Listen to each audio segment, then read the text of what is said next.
Et Jésus parcourait des villages et des villes et annonçait la bonne nouvelle du royaume de Dieu.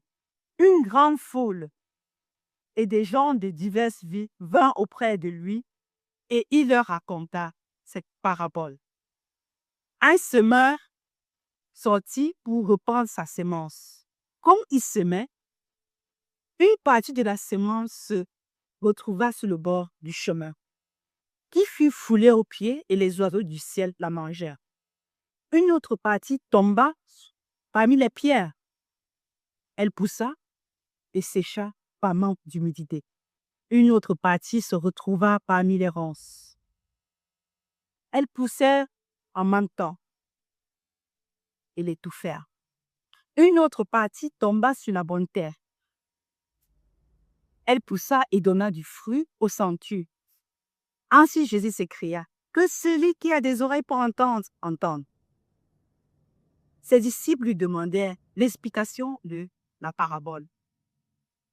Il leur dit, à vous, il vous a été donné de connaître les mystères du royaume de Dieu, mais pour les autres, cela leur est dit en parabole, afin qu'en voyant, ils ne voient pas, qu'en croyant, ils ne comprennent point. Ensuite, il leur donna l'explication de la parabole. La sémence représente la parole de Dieu. Ceux sur le long du chemin, ce sont ceux qui entendent cette parole. Ensuite vient le diable qui retire cette parole de leur cœur, afin qu'ils ne croient pas et ne soient pas sauvés. Ce qui s'est retrouvé parmi les pierres représente ceux qui entendent la parole de Dieu, la reçoivent avec joie, mais n'ont point de racines. Ils croient pour un temps, mais au moment de l'épreuve ou des persécutions, ils se retirent.